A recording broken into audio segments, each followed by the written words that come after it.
Hello everyone, this is Paul Smyers. I'm a realtor in Southwest Virginia, and I have been a photographer in the past, and I still have an airplane and a pilot license, and I got into aerial photography years ago. And a lot of aerial photography is related to real estate, and now when I moved down to Virginia here a few years ago, I decided to get back into real estate and specialize in country and rural property. And I still have a pilot license, and I have a little airplane, Piper Tomahawk. And as part of my real estate business, I offer some aerial photo services. I know that a lot of times people can use a drone to do aerial photography these days. I'm very aware of that. They have certain limits because commercially I think they can only go to about 400 feet. And when you want to photograph a very large property, that's not sufficient altitude to do proper photography. And another question of the aerial drones there, some of them don't have very good balance and they don't take a very good picture. And from the airplane, you can certainly see a lot more and use a higher quality camera to get the image.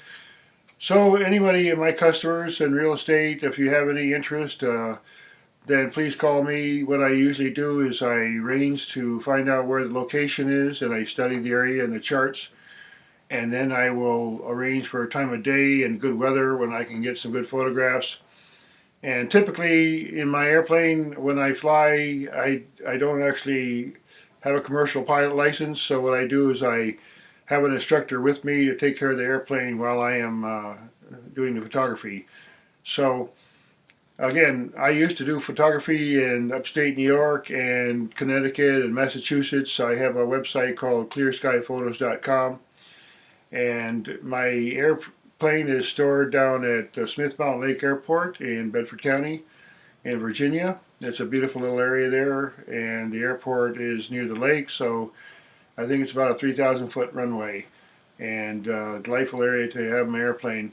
So again, this is a very specialized service, and not everybody needs it, but as far as developers and so on, if you need to have a photograph of a large piece of property, and a little bit of information about photos, and just to understand what the difference is between a satellite photograph when you get from the GIS system or so on, and a drone, and what you get from the service that I offer. What happens with the aerial photographs that are stored online from satellites, they're just taken generically at whatever time of day, and usually from above, and you have a certain point of view directly over above. I've looked at many of those photographs that are in real estate, and you can find them online. Every area of the country is covered. And they're helpful to a certain degree to display the area and overall terrain of a piece of property.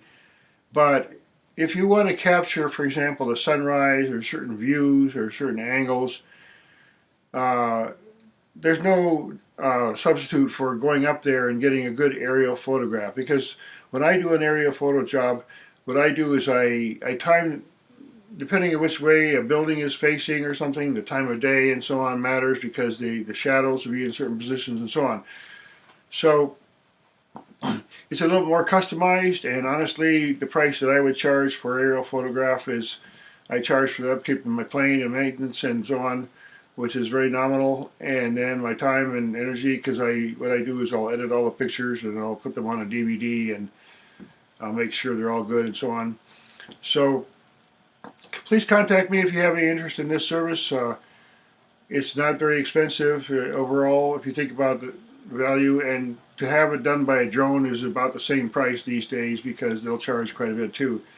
And I've considered getting a drone to do work, but it's another operation to get into, and I'm happy with my airplane. If you'd like to see some of my sample photos, clearskyphotos.com is the website name, and if anybody would like some samples, I have some from around Smith Mountain Lake and so on as well. So thank you again for listening, and please see the rest of my website here about the practice of real estate and buying and selling land and property in the state of Virginia.